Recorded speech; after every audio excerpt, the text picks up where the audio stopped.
Hello, this is Fam Electric Ghost. I have Jessica Matthews on the line. Absolutely. So we have the LoveliestWoman Coaching is your business, and we're going to be talking about that tonight. So thank you for joining the program. You're welcome. It's a pleasure to be here. Thank you for having me. So I was going to give a little brief background from your bio so our audience knows who you are. Jessica Matthews is an innovative speaker and author and coach and the sole founder of LoveliestWoman Coaching LLC. And you are doing a master class we're going to talk about later. That's your latest effort. And in your spare time, you volunteer your coaching skills at a community college in your area. Yeah, community college students in my area. Yes, I do. So that sounds really cool. And you enjoy traveling and outdoor activities and spending time with your family. But we're going to dive into maybe a little bit about your background and how you got into the business of being a motivational speaker and the founder of your organization. So I guess the first question would be, like, how long have you been an author? And then how did you seg into being a coach and a motivational speaker? Okay, so I'm going to take them in the order in which it actually occurred. So I started off my journey after I divorced. I didn't know who I was. I was so lost and broken, and I needed to find my way. So I hired a life coach. I went and hired a life coach to try to figure out what the hell am I going to do, because I don't know who I am. And so after 6 months, I found my purpose. And my purpose was actually to become a life coach. And I started on the journey. I had a 6-month plan laid out on how to start the business. But after about a year after I figured all of that stuff out and I started working my plan, I launched my business, LoveliestWoman Coaching. Then a year after that, I released my book. And then a few months after I released my book, I started speaking at radio appearances, at seminars and so forth. So I wouldn't so much call myself a motivational speaker. Thank you so much for that title. But I consider myself more of a coach who speaks. A coach that speaks. Okay. So we can tag that.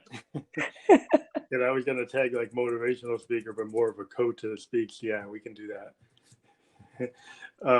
So that's interesting, your journey there. Now I was reading in your bio, like that what happened is that you had the demise of your 18-year marriage, and then you had a lot of setbacks and hardships and relationships. And so that's what made you seek out a coach in the first place, so like a life coach. Yeah, because I was like, who am I? I didn't like who I was because I totally changed into this weird person, this mean-spirited, evil person that I didn't even know and I didn't even like. And so I wanted to get back to me and figure out who I was. And part of my journey was hiring a life coach. And that put me on the path to success, that helped me get back to me and to really begin to refine and transform myself and turn myself into someone unimaginable, because I learned in my marriage that it wasn't him. It was me, because everywhere I went, I was there. And it had to click in my mind that I needed to change in order for my life to change. And if I kept pointing a finger at everybody around me, I was going to keep getting the same thing. That's interesting, because a lot of times in life, when you run into trials, it's kind of easy, it's human nature to want to say it's outside yourself, because that's the easier thing. It's harder to look like in the looking glass or in the mirror and actually say, well, you know what? The common denominator here is that person who's staring back at me. Yeah, and this really happened a few weeks ago with my niece. I was house sitting for my sister when she and her husband and her children were out to Disney World. Yep, they went to Disney World during the pandemic. Oh, geez. We won't go there. It wasn't, no, it wasn't Disney World. It was Universal Studios. It was Universal Studios. This is hard. So I couldn't. I said, "You going to Florida?" She goes, "Yeah." I said, "Okay, whatever." So I'm house sitting her. I'm house sitting her house, and my niece wanted to come and visit. So I'm watching my other niece, and during this pandemic, house sitting for my sister. So my niece wanted to go visit her cousins. She goes to visit her cousin, and she takes a game out of the house. She takes a game to her cousin's house because she wanted to play the Nintendo Switch. Oh, yeah. My daughter plays that. So I don't know what's going on. She, you know, my sister came and picked her up. My sister-in-law, who I love as my sister, so I call her my sister. My sister came and picked her up and took her over. I get a call from my sister in Florida saying, "Hey, you know, so-and-so took the Nintendo Switch out of the house." I'm like, "What are you talking about? I didn't even know you had a Nintendo Switch." And so all of the stuff boiled over, and then my niece said she had permission, and my sister it's like said young people. she Yeah, didn't, young people have to and bend my the truth. brother-in-law said she didn't have permission, and the niece who owned the Nintendo Switch said she didn't have permission. But my brother-in-law said, "I said she can play the Nintendo Switch as long as it sat in the cradle. I didn't say she could take it out of the house because I didn't want her to break it." Yeah. My niece like, huh? Well, young people have a tendency to kind of bend to what they didn't hear. Yeah, she kept insisting on. So this also, long story short, the whole situation blew up out of control. And then my sister goes to my niece, "Well, now that you're taking stuff out of the house and you can't own what happened, now you have to go home because, I don't know what else you're going to do and not own." So I was talking to my niece. I sat her down. I said, "You got to respect your aunt. This is her decision." I said, "But what you need to understand is," I said, "what could you have done differently?" She said, "Nothing." I said, "Well, why didn't you could have asked your aunt to take the switch out because she didn't know this was happening." "Well, that wouldn't have made a difference." I said, "Well, according to you, everybody else said yes except for her." So all of the stories were crisscrossing. And I said to my niece, I said, "Can you take responsibility for anything?" She said, "No, it's not my fault. I have her." And we just kept going. And she could not see the things that she had done created this. The reason she wouldn't own up to the fact she took the switch out of the house was the reason she was asked to leave. So she couldn't own anything, and she could see that it was having a negative effect on everything. All she had to do was, "Okay, I made a mistake." It would have been over with. Done. Yeah. But she couldn't own it. And it just continued to snowball and escalate and escalate and escalate. And we do that in our lives over and over and over again. And we can't understand why we kept getting certain things. Now, my niece is mad at my sister. My sister is like, well, and so now it keeps growing. And then we can't understand why we have all of these conflicts everywhere we show up. Yeah, it probably doesn't help that the leader of the free world says he won't take responsibility. So if young people look up to him, then they don't have a good example. So I think that's a problem. This same thing plays out in our romantic relationships where what we're bringing is creating what's there and we can't own it. Perfect example. I was dating this guy, and every time he came to pick me up, I was always late. I was never ready. He would come and pick me up, and I was never ready. I was 5 minutes, 10 minutes. And one day he just blew up. He was like, "Why are you never? Well, I'm sick of this. You're never ready, and you're making us late for the movie, and da da da da." And I said to him, I said, "Have you seen this movie?" He goes, "No." "Yes." I said, "Well, I'm the only one hurt." And he said, "That's not the point. I don't like to be late." And I said, "Would you like to go back home?" He goes, "No, that's not the point. I don't want to be late." And then I said, "You know what?" I said, no problem. I will never be late again, because I saw that it wasn't about me being late. It wasn't about us getting to the movie late. It was about how it was making him feel unimportant and I'm wasting his time. So because it was important to him, it became important to me to be ready. And the only reason that I wasn't ready is because a lady friend of mine who I adore as a mother figure told me to never be ready when a man comes to pick you up. That's the only reason I'm still. Yeah, it's kind of an old school thing. Yeah, so. Yeah, because I always remember when I was, before I met my wife, that was always the case. Because I'm kind of the kind of guy that wants to, I'd have something booked, like a restaurant reservation or a movie or some activity, a play, and then that kind of does kind of get on a guy's nerve. But yeah, I understand it. I think it's like a common thing. Now, what if I had responded to who you talking to instead of just, he elevated his voice. I mean, he didn't say anything, disrespectful, but I could tell that he was Agitated. passionate about what he was saying. And there was no malice behind it. He was just very irritated with my behavior. Now, if I had came back with, who you think you talking to? You're not my father. It would have escalated. I could have taken it, but because I owned it, I shifted it out of that toxic that I created. I put that in there, not him. Mm-hmm. Do you feel that, like, within relationships, like, somebody has to be kind of mature and not always like want to win, that they've got to kind of be more empathetic and understanding in order to not escalate? Like, to de-escalate, you kind of have to take your ego out and not want to win that particular argument. You have to be willing to look at that, like, long term. Do you think that that's like kind of the process? Yeah. Have you ever got a choice between video games or board games or anything like that? The stuff that's complicated and you got all of these rules and you don't want to do it. Yep. But the ones that's really simple and you just, like Uno, everybody loves Uno. How do you play Uno? You match colors and numbers. That's it. Real simple. Yeah, it's not Goes chess. in a circle. It's simple. Everybody in the world plays Uno, but how many people play chess? It's complicated. You got all of these rules. You got the king can only move this way. The knight goes this way and that way. You can't go forwards. You can't go backwards. And if you do this, and there's so many rules, only a handful of the population can play chess and can play it well. Everybody plays Uno because it's simple.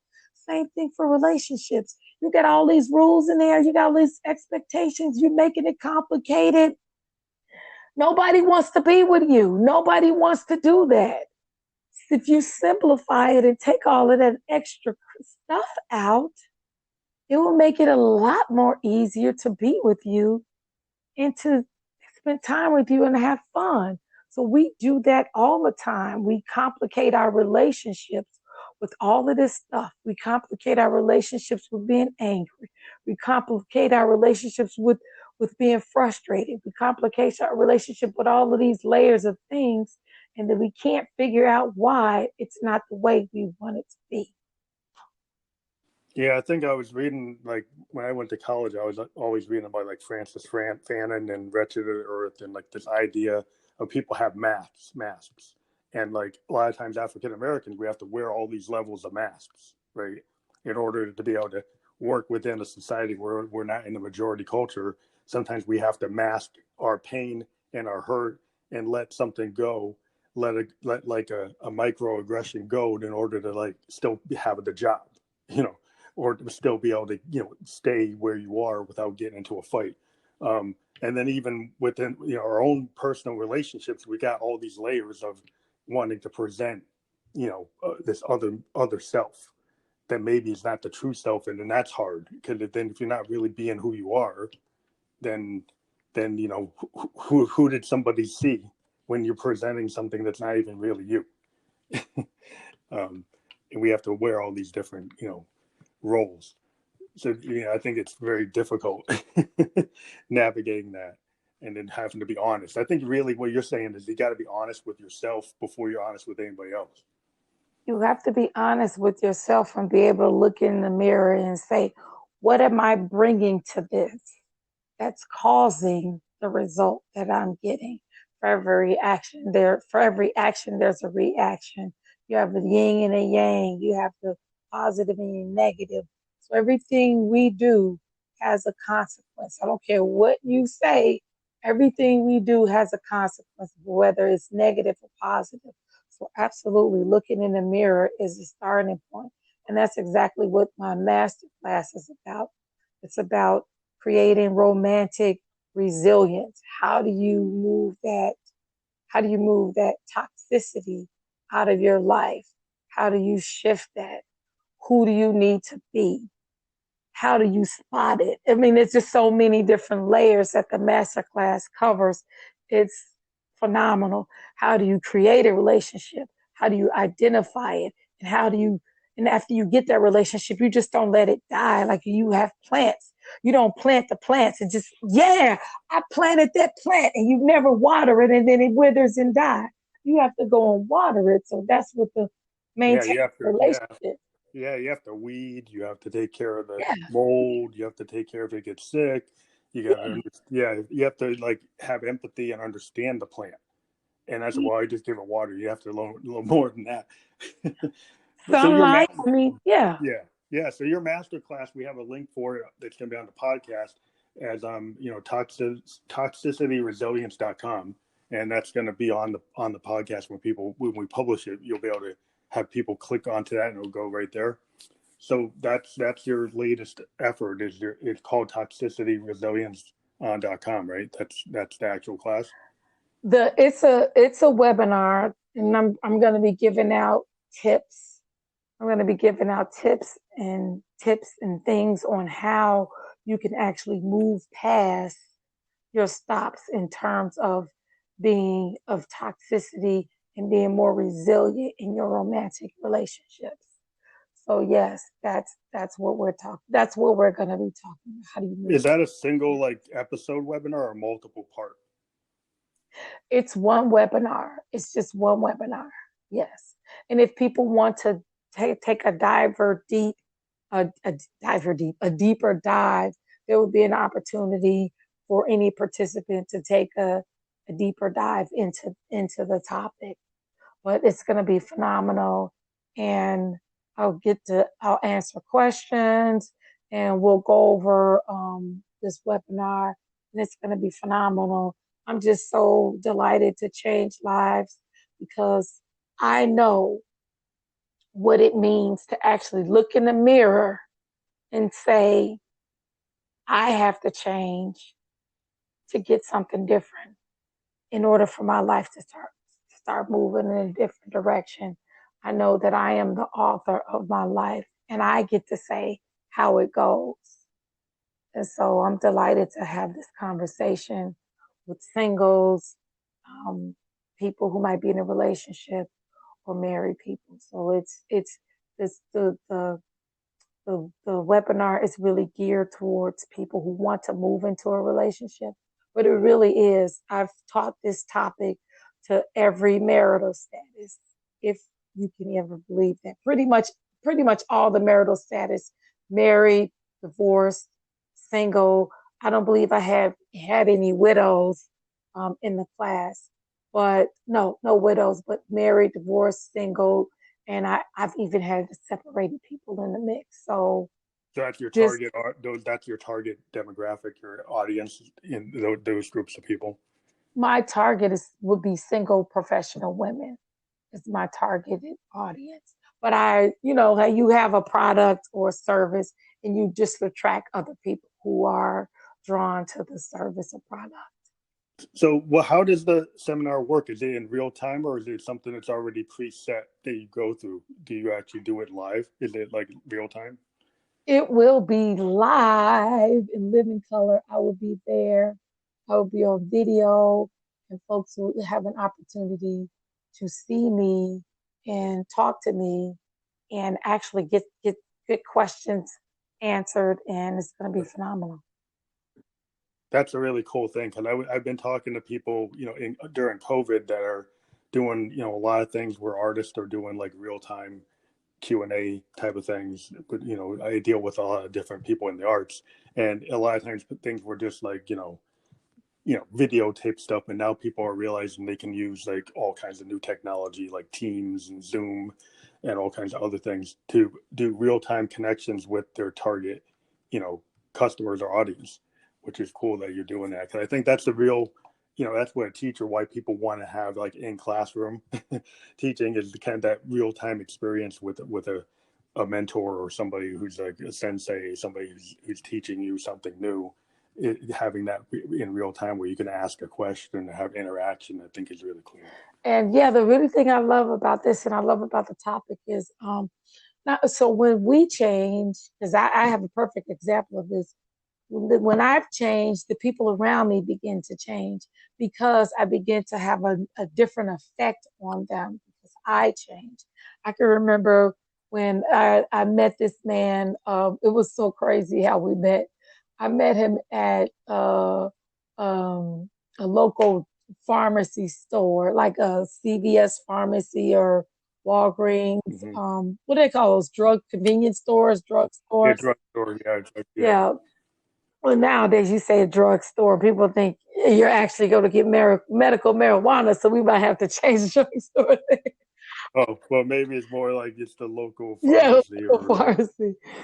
Quick stop that happens to have a pharmacy. And we later, got together and went out on a couple of dates. And funny thing about it was the guy stood me up on a date. We set up a date, and he totally just no call, no show. And we had gone out before and had a great time. And I was surprised that he was a no call, no show. I thought the man was accident or something. Oh, yeah, I get worried. And yeah, no call, no show. We had been in communication all the time, and when he called me later that day, I'm like, hey, what's going on? Are you okay? He goes, yeah. And come to turn out, he got drunk on his boat because we were supposed to go to his boat and, sail around on the water on Lake Michigan. And I was just so surprised. And how I handled the situation, I handled it totally different from what I would have normally handled it in the past. I stepped up.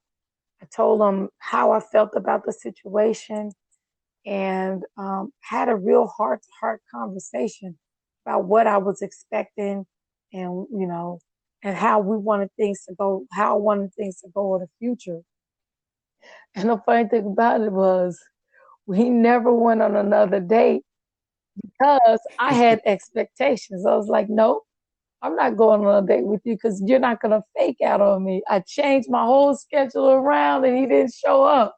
I mean, I changed my whole day and I was so mad. But to this day, he and I are still friends because of the way I brought the conversation. And he really appreciated how I spoke to him and what was said and how the interaction happened. Now, we're still friends and stuff, but we just don't date. And but this guy begs me all the time. He wants to go out on dates and he wants to hang out. I'm like, nah, not really.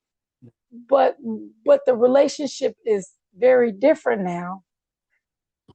But because of how I showed up, we were able to be friends and still have a different type of relationship and not no longer on the romantic track. So, and he has so much respect for me. He always says all the time how, I'm a wonderful person and, he's grateful that we met and I'm grateful that I met him. And from that position, we still are able to connect. And when you show up like that, you can still be in relationship with people, but on different levels. And you create alliances and you create all these different experiences in your life. And you don't shut down. Like maybe a year from now, 2 years from now, maybe we might decide to go on dates again or whatever.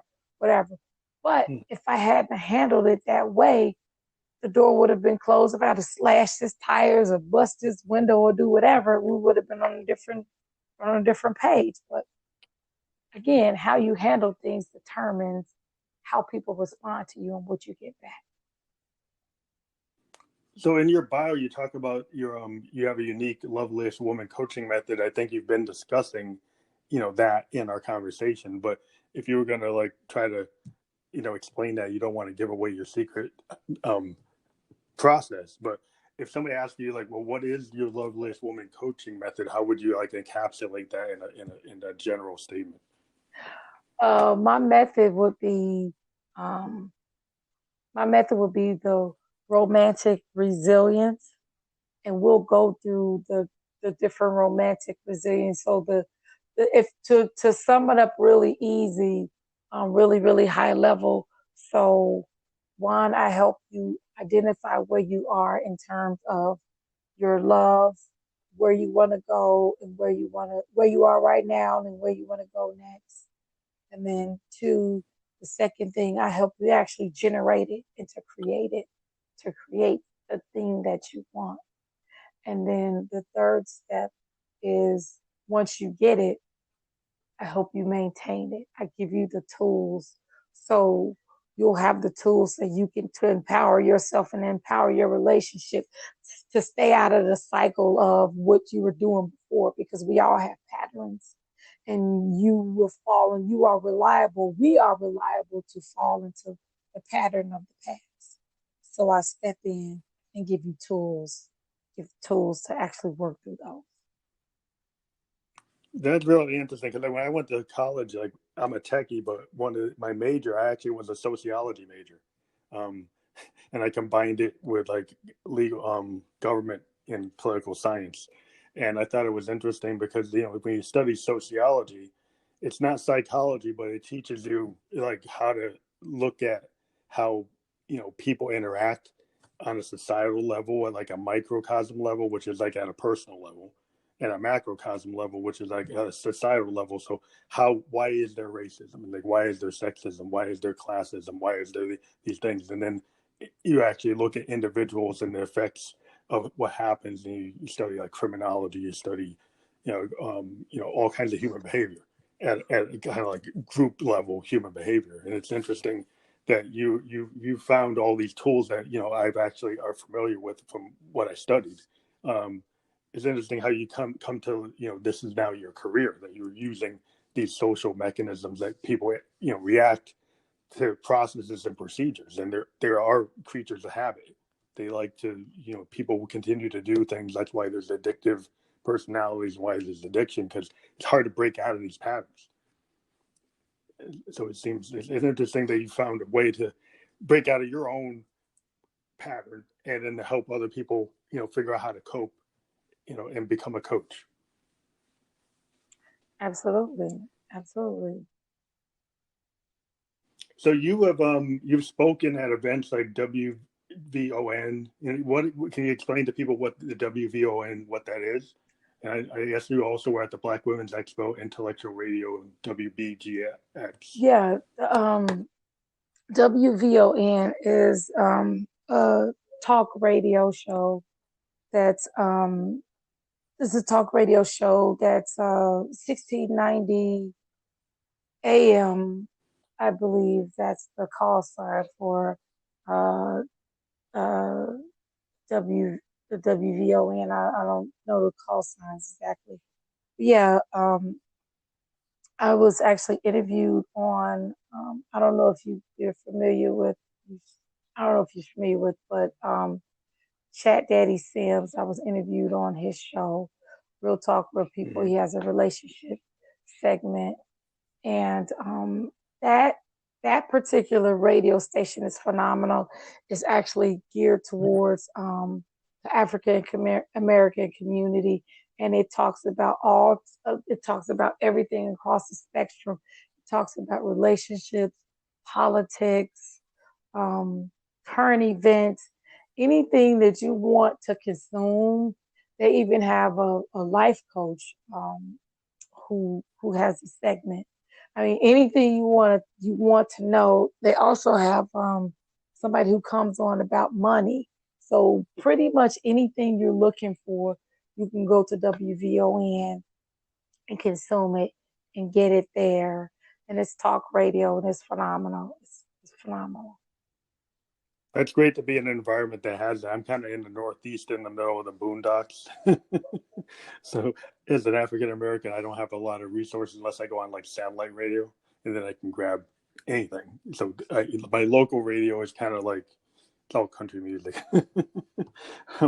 But I can get to stuff like that through satellite. So I probably should check the satellite and see, what's going on there. Because I do get a lot of cool stuff off of satellite, because I'm kind of locked into this northeastern region. But and for the Black Women's Expo, everybody heard about the Black Women's Expo. It's actually canceled because of COVID-19. Everybody was so bummed, but everything's getting canceled. I've done seminars. I've done seminars by myself, individual seminars. But what I love to do the most when I go to the Black Women's Expo, I co-facilitate the seminar with the Black chick, Zandra Hughes and the 6 brown chicks.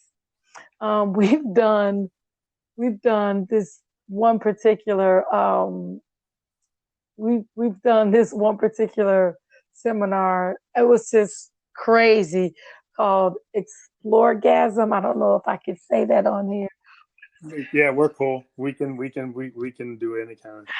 We're kind of free speech here. Orgasm was really popular. We had hundreds of women packed in this room to learn more about their bodies, how they could be more sensual. It was everything from learning how to do a lap dance to really understanding how your vagina works. It got really. Again, really detailed. That's detailed. Yeah, that's all right. Talked about tantric, just everything. It was a lot of really good information, and people walked away excited and no pun intended, and it really, I get too excited. Right, really fired up about their relationships and how to take their relationship to the next level when it comes to physical connection. So based on another question I was thinking of, the coronavirus, how much of your work was actually, interacting with people, face to face versus doing like the net type of stuff that's going on with like the way you do these master classes? They can be done through virtual. They've always kind of been the ability to do them virtually.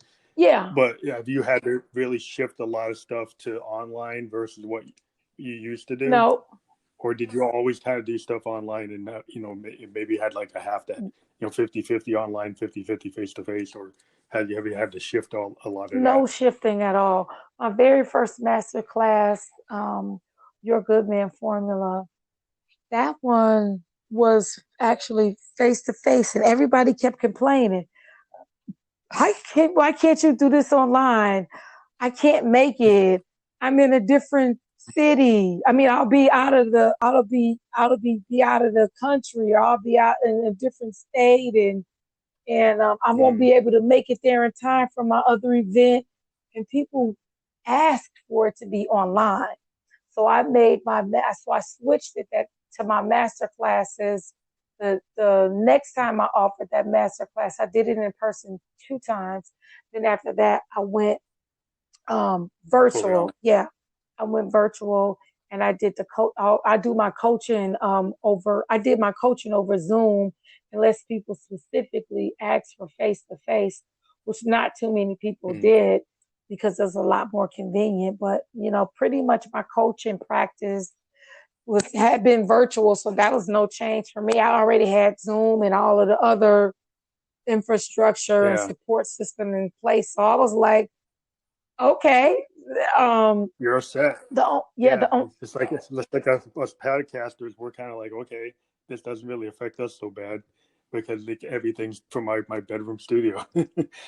being a musician, a lot of what we do is all like the construction of what we do, and it's all like in our private spaces. And then, if you're in bands, it's harder. Like I'm more of a solo artist, so I can kind of do stuff by myself. And then the podcast is like what you're doing. It's all virtual. It's all. And we started to get into video now. We're actually, since last time we talked, we started to do video podcasts. So we actually have the ability to do video now. But we had already set this one up. So, in the future, if you ever want to do a video one, we can do that now. Oh, wonderful. But yeah, it's always like the technology is getting better. I'm always like boosting up what my capabilities are, getting better webcams, better microphones, better, video consoles to like mix things together. So yeah, I think a lot of people look at this time and they say, well, I can't do a show. I can't go to a convention. They always talk about what they can't do. And then I say, well, you could double down on practicing. You could learn another instrument. You could, interview another band. You could, volunteer to do a part of, work on another band's record. So you can talk about what you can't do, but like I think like what you're saying as a coach is like you probably should think about what you can do. Right. You know what I mean? Do you run into a lot of people that the first thing they say is they can't do this and they can't do that, and then you have to try to like get them to think differently? Do you run into that kind of resistance besides people saying it's like somebody else's fault? Probably 100% of the people that I talk to, 99.99% of the people that I talk to normally are in the conversation of something that they can't do. I mean, because we all have limiting beliefs that we're carrying around. We all have a limiting belief somewhere that we're inadequate in some sort of way. We have limit, even like so yes, I can't think of one person that I have not spoken to that has not had something that was in their vocabulary that they said they could not do. Even Tony Robbins had offered a virtual event, and before that he was like, I can't do this virtual. Even he said it until people start pushing him for it, and he was like, okay, I'll do it, and then he did it. He's like, no, this is the in-person experience. We can't do it, so, the best of the best. And, people who train people to say, yes, you can, at some point in their lives are saying, I can't do it until they get up and do it and say, oh, well, yeah, actually I can generate this. So it's human and it's perfectly normal for us to say that we cannot do something because we're wired to stay comfortable. And, you got to snap. That's always. So do you do you get like feedback after you get somebody to like, somebody takes one of your master classes, and do they come back to you and give you feedback as like telling you like they've listened to you and they've actually changed their life, and do you kind of use them as examples, or you're able to kind of reference like, and then maybe include them in your next project, to show like a case study? Oh yeah, I have a case study where this one particular client, she took a master class. She actually took the Your Good Man Formula master class, which is actually condensed into this master class that I'm doing now. The toxicity is like a combination of that one is embedded in this one, plus it's a lot more information. So I'm like, you're basically getting two master classes in one.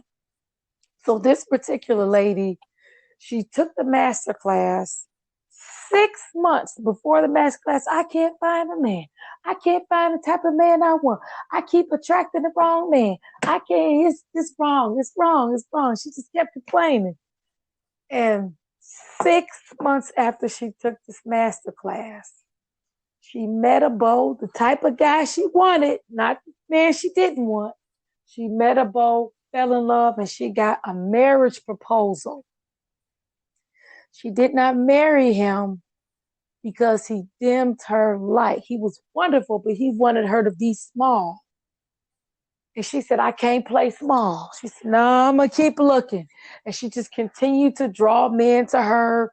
She began to draw men she wanted to her. And she kept getting men. And she was like, I like the single life. And then she going around dancing. And this guy, about a year, half later, whatever, she was so happy being single. She was having a great time. And da-da-da-da. She said, I want to stay single forever. And then this man walked in and said, no, you won't. You won't date me. You must marry me. She goes, no. He goes, yes. This man forced her. Well, didn't force her, but he insisted. He said, I'm not going to. She said, I want this to stay. She said, nope. You must marry me.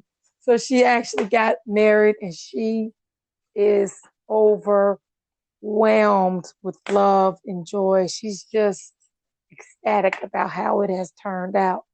So, and so she's got multiple proposals, and this lady is a grandmother with three grandchildren, 3 children plus grandchildren. She's got multiple proposals, and she's been divorced twice. So don't tell me what's possible. Yeah, some people always, they can think their life is over at a certain point, or they think they're at a certain limit, and you got to be willing to, to have an imagination.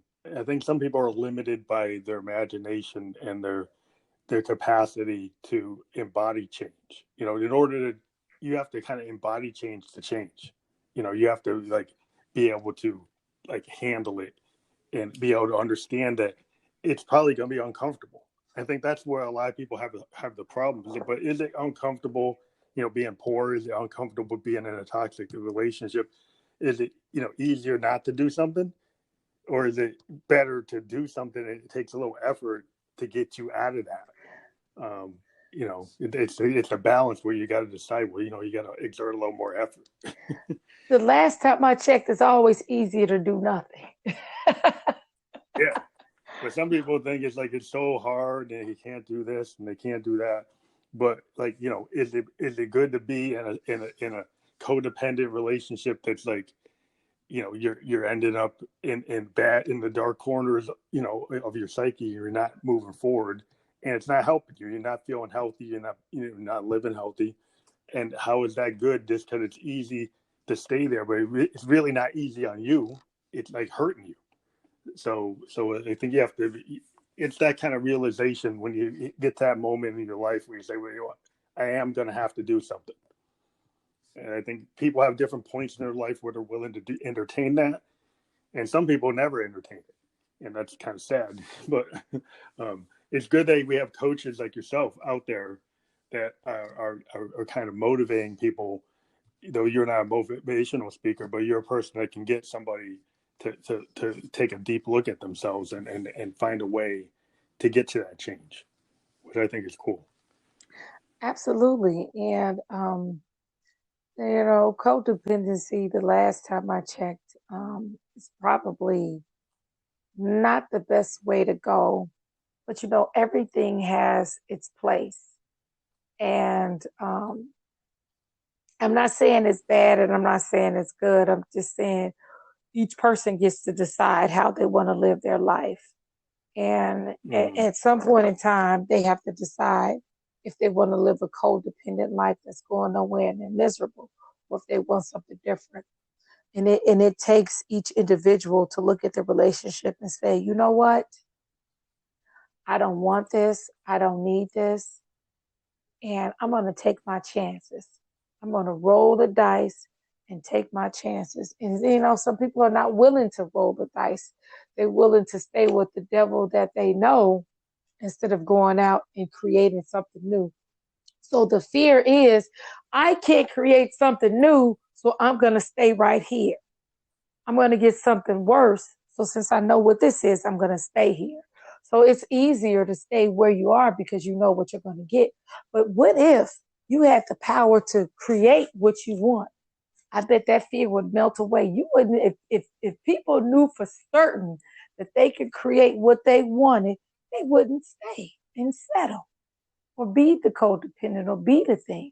The fear is they're going to get the same thing or worse. So they rather stay with what they know. And that's where I come in, to empower people to get out there and generate something different, because you can't do it on your own, because if you knew how, you would have done it. And that's where I step in, and that's why I am just so in love with the master class and changing lives and stepping in to empower women to actually create something different, because it is absolutely possible to create something different. We create new things all the time. When we bake cakes, every time you bake a cake, it's not the same recipe. Especially if you doing it by you doing it by, you took a pinch out of here, you pinch out of there, you change the recipe, unless you absolutely measuring it exactly the same and using the same ingredients. People are creating all the time. They're recreating all the time. And it can absolutely be done in a relationship. You can reimagine something that's been done. So instead of a pound cake, a lemon pound cake. Instead of a lemon pound cake, a lavender pound cake. So you can reinvent. It's totally within your wheelhouse. Yeah, I think that's real interesting. I mean, typically I talk to, creatives who are musicians or artists, but in your life, you can have like an assembly line life where you're just doing the same thing. You're just punching a button, watching the widget go down the line, or you can be more creative, like you're saying. When you bake that cake, you're doing something different every time. Or if you look at your life and you say, well, you can be creative with your life.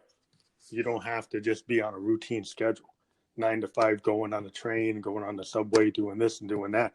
You have the people who decide, I'm going to go on LinkedIn and I'm going to do something different, because I'm not going to do that again.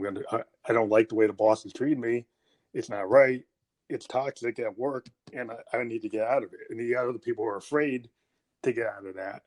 But you have to be creative in your life to get out of the chain of familiarity. Just because it's familiar does not mean it's actually good for you. Absolutely. And it's just like a car. Our lives are just like cars. We pick a brand new car, we get excited about it. You get into ooh, this is a brand new car. I love this car. You do everything for that car. You wash it. You take it to the car dealership. You get all the tune-ups and you get all these things, done on this vehicle. And then as time goes on, the excitement wears off around that car. You get a ding here. Somebody spills milk on your carpet. Now your car smells like spoiled milk. And then something else happens. And so then before you know it, you're like, this old beat up car, I need another one. And that's what we do to our relationships. When it gets all beat up and old and we've gotten tired of doing the maintenance, we throw it away and get another one. And then we hope something changed. But we go into the same pattern of neglecting the vehicle and taking it for granted, and then giving up on it when it's not the way we want it to be. Yeah, I think it's all kind of like I'm a Buddhist. Is my religion I practice, which we believe in, like the law of cause and effect and karma, which is, I think a lot of people, I think when we realize that you need to get out of your situation, having kind of understanding of karma or the idea of cause and effect. Because if you're in your life and you don't realize that your actions have an effect, then you can kind of be like thoughtless or not sensitive to the things you do. But as soon as you realize that if you have an action, there's going to be another reaction. And if you don't think out what that action is, it might have a positive or negative consequence. But if you're aware that the actions you do have consequences, then you might be more considerate on how you behave. And that's why we need somebody on the outside, because hindsight is 20/20. Everybody around you can tell you what you're doing wrong, but you can't see it because you're in it. And it's like, well, what, you just can't see it. Like, tell me. And it's totally natural not to see it. Like when you're in fog, you can't see the fog. All you know is that you can't see. All you know is you can't see around you. You can't actually see the cloud. But if you step out, you can see it. All you know is the fog is around you. You surrounded by fog, and you can't see past the fog. But once you step out of the fog, then you can see the stuff around you. So that's the same thing when you're in a relationship or something. When you're in it, you can't see past. You can't see all of that stuff. And it's not our fault that we can't see it. That's why we have communities and people who love us and coaches and therapists and mentors and sisters and aunties and mothers and uncles and fathers and all of these other people in our lives to help us to say, hey, look at that, look at this, and books and all of these different wonderful resources and movies to help us move forward and shift. So what would you say is a really good movie that you've watched that kind of falls into the line of your masterclass thinking? Do you refer some of your clients to certain movies to watch or TVs or books that represent, the way you think they should be looking at things? Is there any particular movie you would, say is a good thing, a good vehicle to watch if you're trying to get somebody to be in the mode to think about changing their life? The one movie the first movie that actually comes to mind is, but I don't have a movie recommendation. I have book recommendations. So I'm gonna have to put that on my list. I have movie recommendations. But if I had to pick a movie, in terms of relationships, I would have to say,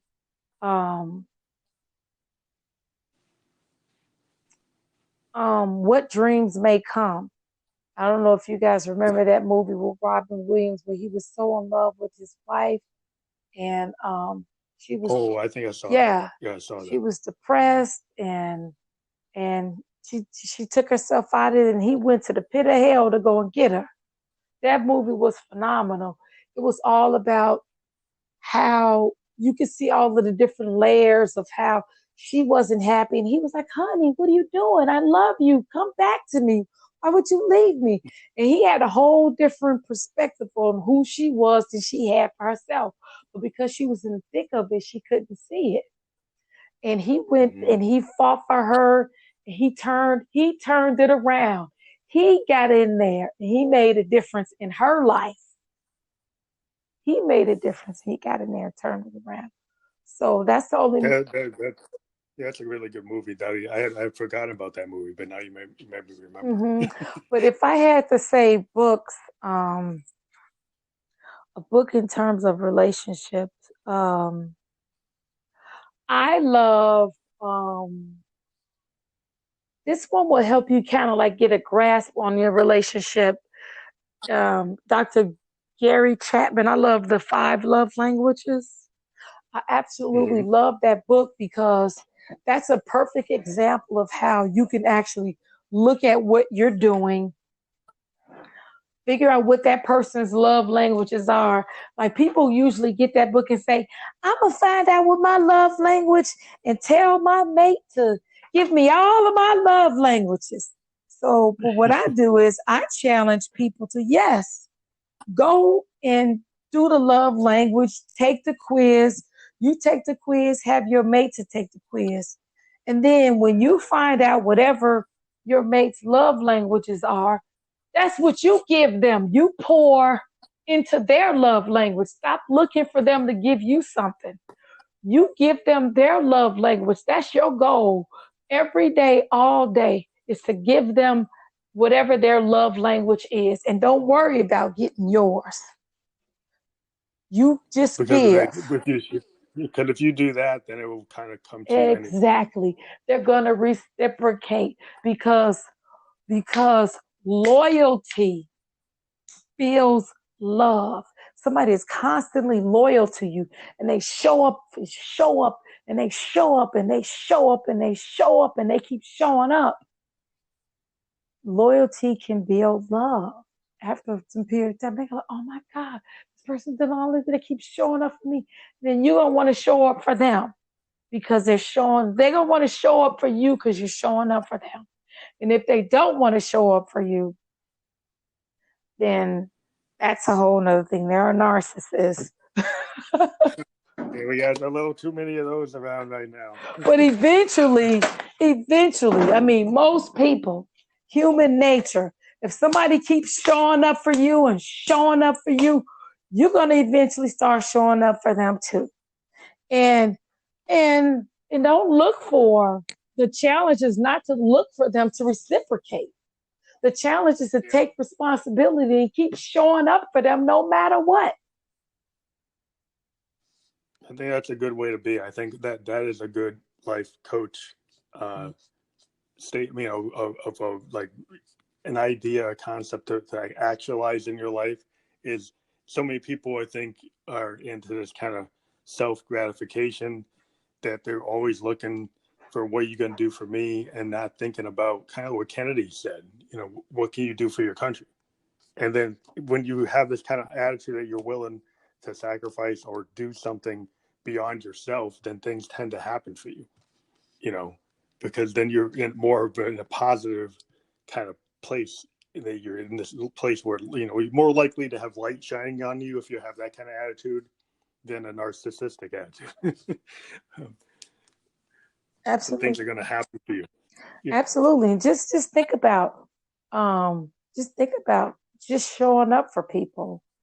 I can remember the guy that I was telling you about that I was dating.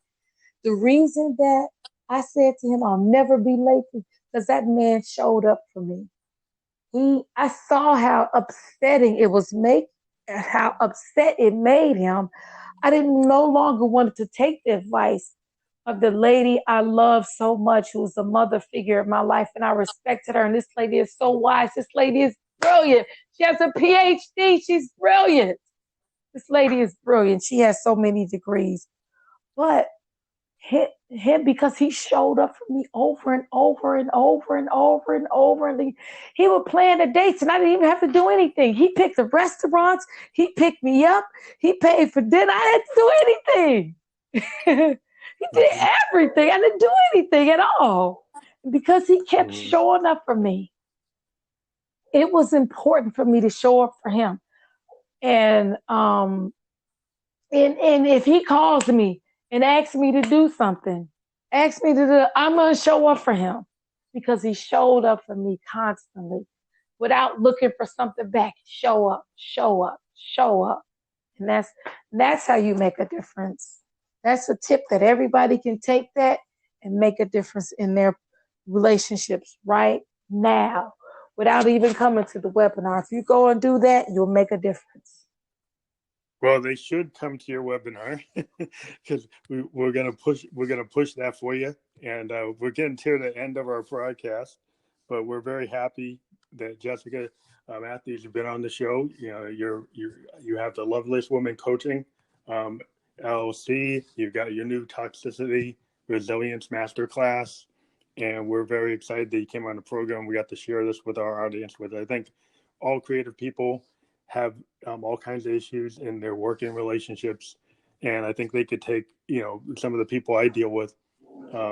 When you're a musician, you can get very passionate about your work, and you can get into like toxic relationships with your partners. And I think the skills you're talking about can apply to anybody who's running into that kind of problem. So I think a lot of people in the audience I talk to would actually, I think they would benefit from taking your class and looking at it and getting to be a part of it.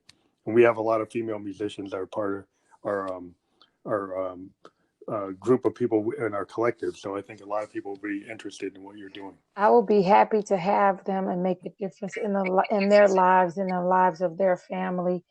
It is my mission to transform 1 million families by 2025, restore these families and put them in a position where women are the clearing to create families that are abiding in love, peace, and joy. It will be my honor to serve them. Well, thank you very much, Jessica Matthews, and we're going to put this out on all the platforms we're on. We are on 11 podcast platforms on the net, including Spotify podcast, Apple podcast, Google, Radio Public, Overcast, Stitcher, many, many more. We will send you the Spotify and Apple and Anchor links after this podcast, and we'll be promoting your podcast on all of our social media. So yeah, look for it on our Instagram. The cool thing about the Instagram promotion, it actually has the highlight to the Spotify version of the podcast, which means if you click on the highlight that we're going to put up, it'll bring you right to the Spotify version of the podcast. And for those of you who don't know, the Spotify podcast capability, you don't have to subscribe to Spotify to listen. So you can not have a subscription. You don't have to have a paid subscription on Spotify to listen to Spotify podcast. So anybody wants to listen to this episode, they don't have to. Their excuse doesn't have to be, well, I don't have a subscription. Well, you don't have to. So thank you very much for being on the program. And we'll hope to talk to you in the future. Thank you for having me. Thank you. Take care. Have a good night.